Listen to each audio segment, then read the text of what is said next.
Well, hi everyone. And as always, when I do these interviews, I'm always delighted to talk with the individual I want to introduce you to. So today's really special because my guest is Bronte Grooms, and Bronte is kind of the face behind the face of the Genomic Kitchen. She came to us as an intern a few years ago, right, Bronte, Yeah. from Mm-hmm. Montana State. Thank you, Montana State. We've had 3 amazing interns. Keep them coming. And so, after Bronte finished with her internship, she actually kind of stayed in the loop with me. And then I said, listen, I need somebody who understands social media. And so when you see what we put out as a company, that's Bronte. She's the one who's doing the hard work on Instagram and Facebook and Twitter and a bunch of other platforms I know anything about. So it's her. I couldn't work without you, Bronte, so thank you. Well, thank you.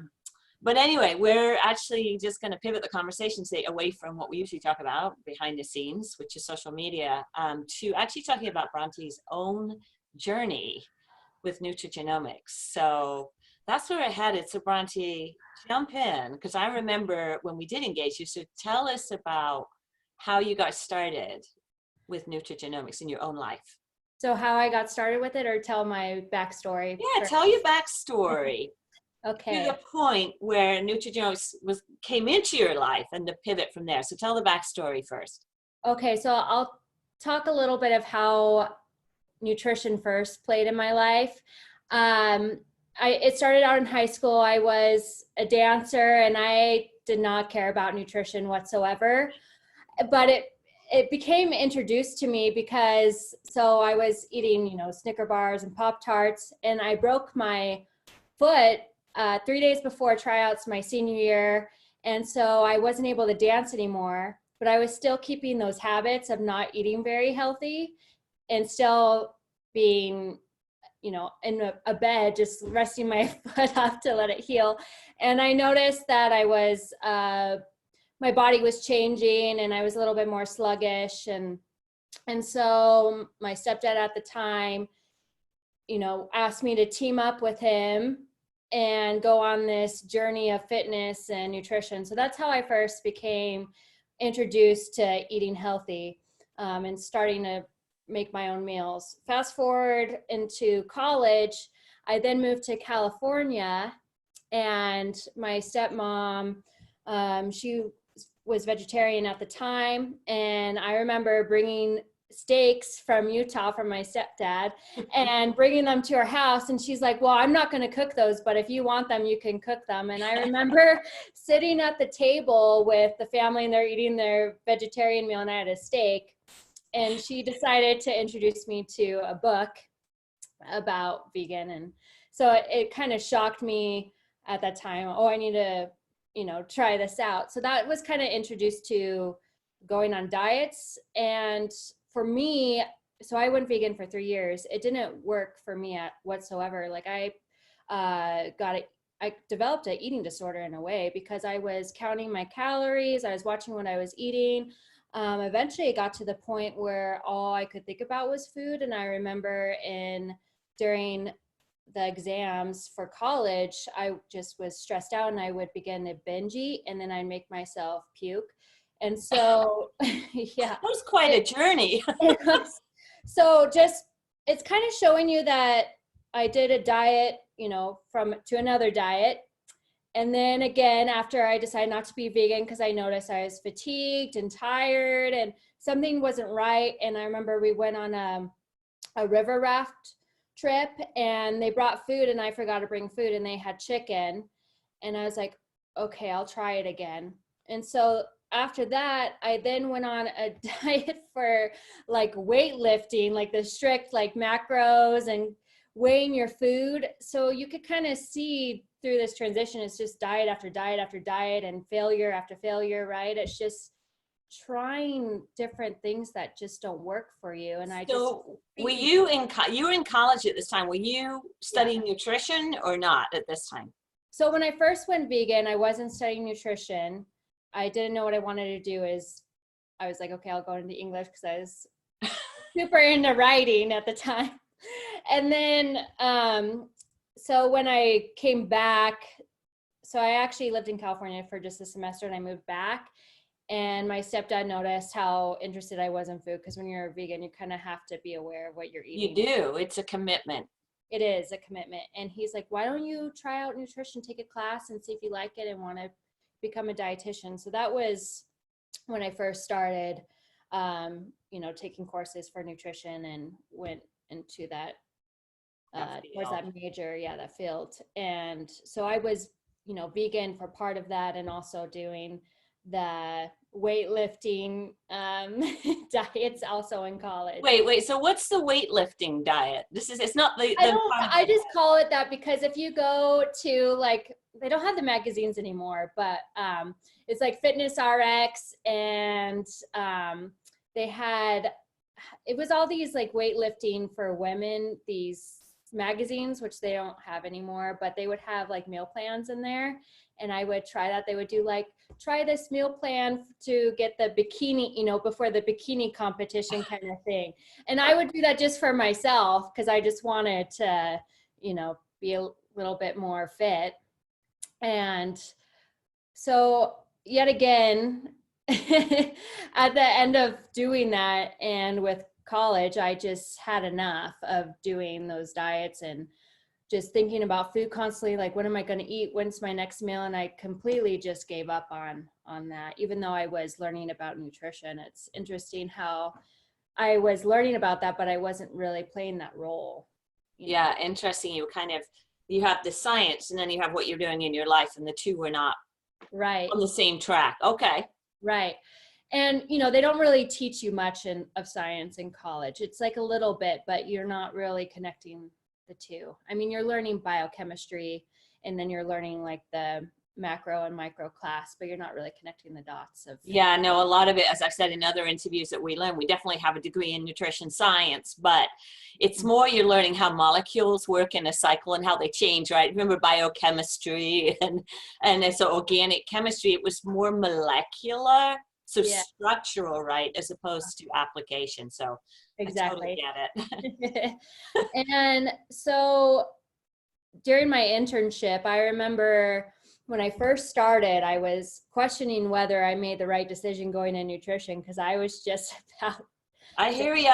And so I didn't really have a connection with it. I thought, I'm constantly failing with diets. I'm not really having, I'm not connecting with nutrition whatsoever. And then thankfully, the Montana Dietech internship, they talked about different opportunities we could do for our own self-study, and you were one of them that came up. And I don't know why I was drawn to it. I can't remember at the time, but I just remember after, deciding to go through with you and doing my self-study with you, it finally had like an aha moment. Like it finally clicked, like, this is what I connect with nutrition. This is how I can apply it to my life. And if you remember, I also injured my knee at the time, and I was going through a lot of inflammation, and seeing that connection of how I could use food to help with that healing process. But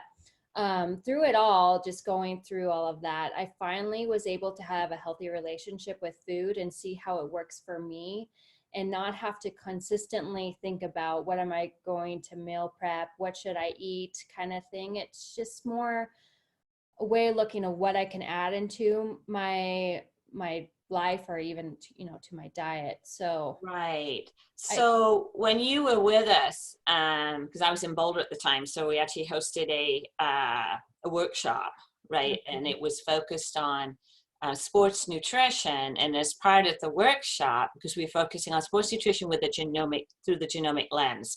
So we were kind of early to the market, even doing that kind of a workshop back then, not so many years ago. Part of that workshop was you got a genomic test, right? So that was sort of a prerequisite, which is a gift, right? It's just included in the workshop. So you got your genomic test, and then what happened? Well, the genomic test did say that I was more prone to knee injuries, which amazed me because I just injured my knee. And it also showed that I wasn't very good at like building like collagen and things like that. It just I says remember that it that. takes me a lot longer to heal. And I just remember kind of discussing about tips to do from what I've learned and what was actually going on with my knee, because I was actually experiencing that. It was taking a long healing time, that happened. So I was able to implement what we learned also with the presentations. And we also went to the kitchen and learned how to create meals that also could help us with, helping with inflammation and things. Right, because if I remember rightly, you have to kind of remind me. I mean, you had a snip on, is it called 1A1? So you have challenges, rebuilding collagen and elasticity with your muscles. I can't quite remember. Not my area of expertise, but I remember it was a huge aha for you because there was an inflammatory component, but there was also the structural component. And how did that, obviously nutrition is a huge part of it, and I want to come back to that, but from the sports side or the exercise side, how did the genomic information inform you, or did it, about changing up how you were exercising? Right, that too. Because it also helped me plan out what type of exercises to do, and also not to, also to sustain, or also to help with not getting injured again, right? So I would give tips like, you shouldn't do quick change of movements, a lot of turning and things like that, because that could lead to injury. And it also was explaining about what type of workouts too, like more circuit training would be more beneficial for, is what the test explained. So not necessarily like, so circuit training can be quite high intensity, right? So are you more an endurance, sort of lower impact, longer? Oh, I mean like a mix of both. So if Okay. it's like you do some cardio and do like some lifting with those circuits. Yeah, and it's interesting because that the whole sports genomics is a specialized area, and I'm learning to interpret that. Definitely, I can see with people some patterns that it will come out. Look, you're going to do better with longer, slower endurance and resistance training versus high intensity. I mean, we definitely see that, and Right. yet people could be injuring themselves by doing high intensity training because that's very vogue, right? It's like everyone should do this and then go in the sauna, whatever. Not so, especially if you're supposed to injury. And like you said, and I'm the same, I cannot do sports with fast turns. So tennis, unfortunately, does not work for me because of those quick pivots and turns. So I don't know if it's the same for you. You can't, yeah, there's some sports that probably are not optimal for you now. Yeah, I probably should not do that. Yeah, right. I Coming know. from my dance background, it's hard for me not to, but Totally. No, totally. I know. It's like, oh, well, I just wanted to sort of jump in because I've had, a couple of interviews now, and this is the third where I just want to talk about the power, and I know you appreciate it from your own life, of physical therapy. And restorative, there's restorative work for our biomechanics, and having gone through that, for a couple of years to tweak things, I am such a believer in physical therapy, and that I think that we should all have a physical therapy checkup every year. And I was reminded of this when I was interviewing Dr. Mary Jo Fishburne, actually yesterday, which is irrelevant if you're listening to the recording, but she will be one of the physicians you'll hear talk. And she reminded me that we, number one, we all have these movement patterns that maybe you'll tweak something and then your body adjusts, but it doesn't necessarily adjust back to the right biomechanics. So I'm like, oh, so true. So, and that's what I learned from my physical therapist, like where my weaknesses were. right. But also she said, and this is what I'm hearing from physical therapists as well, is we can only do so much in restoring your balance or your flexibility of your movement, because if inflammation is in the way, until, and this is you, Bronte, right? Until we resolve underlying inflammation, which may not even be related to your injury, we kind of can't move forward in physical therapy. And it was like such an aha. Here's this amazing field that I'm like, that's so true. And so now physical therapists are saying we need to learn more about nutrition because we can only get to a certain point. Right. with our client. And that's you, right? It's like until you move that out of the way. Well, not only that, but it actually reversed it. So, that knee injury took a while to heal. And I remember they were saying, it was, they wish they did it a different way because it was causing more injury. So it's going to take longer to heal. I mean, more inflammation, sorry. So it's going to take longer to heal. And even going through the physical therapy, it was taking me a bit longer than some people have gone through with an ACL reconstruction. So I was taking longer, but also I trail ran on it probably earlier than I was supposed to, and which caused probably more inflammation right in the area.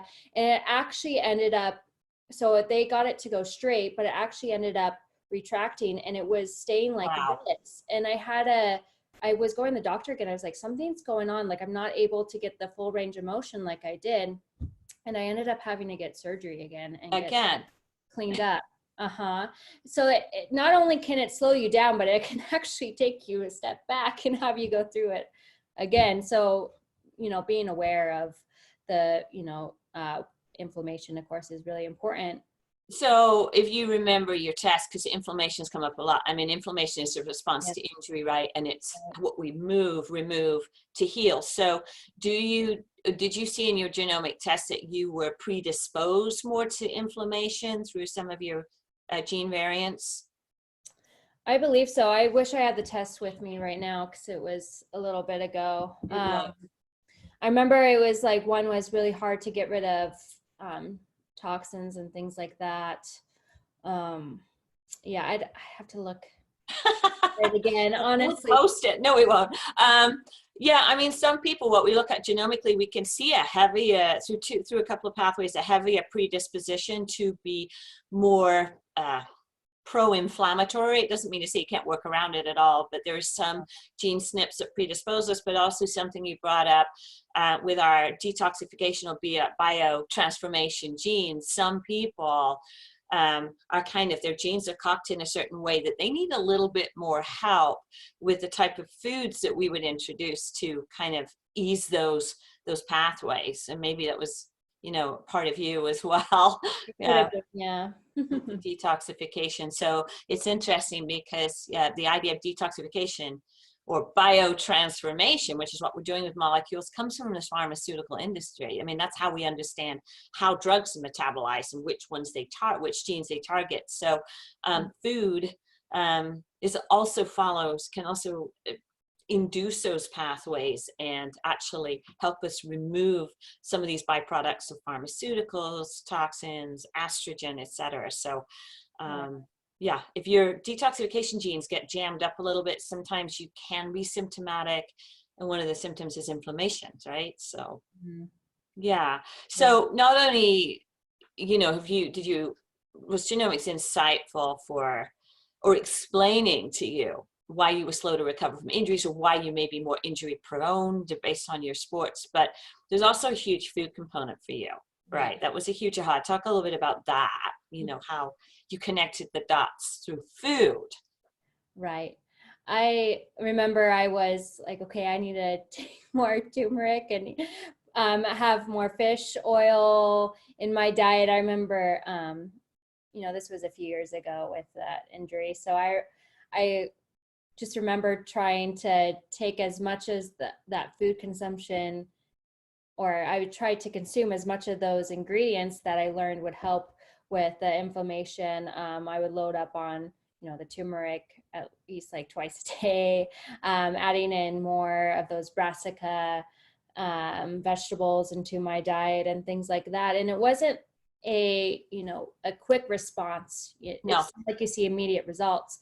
But I can say that it has helped me moving forward because, implementing that and continuing on with that to where I'm at now, I hardly feel any inflammation in my knee whatsoever. And when you talk to someone that's had an ACL reconstruction or a knee replacement, I've heard people, they're like, oh, my knee doesn't ever feel the same. And, they're still experiencing some problems with that. But I think since I was able to implement it earlier on and to continue with that, it's really helped me with healing that process. I'm able to hike peaks I mean, I go on top of mountains and I'm I not see having you. problems with my knee. She And lives next to Glacier National Park, yeah, people. So she's, and so she's posting. I know. So I ask people to come with me too, and they're like, "Well, I have knee problems." It's like, "Well, I do too," but yeah, they experience it different than I do because I was able to implement those So true. ingredients into my diet. So I'm not experiencing that inflammation like I once was, and it's not reoccurring. So I'm able to continue moving forward with my activities and lifestyle by just, making sure I'm implementing certain ingredients, especially, fish oil and brassicas, definitely cruciferous vegetables. I include Right. as much as possible, and they're actually one of my favorite food Me items. too. Yeah. And Bronte's a really good cook, by the way. She does a Oh, lot of thank photography you. behind the scenes for us too. And quite a few of our recipe posts are Bronte. So whether she's done the photography or she's, pulling and doing roundups, she's really good at it. So you actually walk the walk and talk the talk and live the life as has been directed by knowing more about your biochemistry through genomics and then nutrigenomics. Right. Yeah, it's been Living very proof. helpful, and it's finally a good relationship with food that's helped me transition, to be active and not have that pain and inflammation. It's been a wonderful experience, and continue to Awesome. move forward with it. Yeah, and I did not tell her to say that. This is No, Bronte. this is me. This is Bronte talking from her heart, but it's great because you're young and you're an early adopter in nutrigenomics and you're spreading the word and you are your own best case study. So thank you so much, Bronte. Thank you.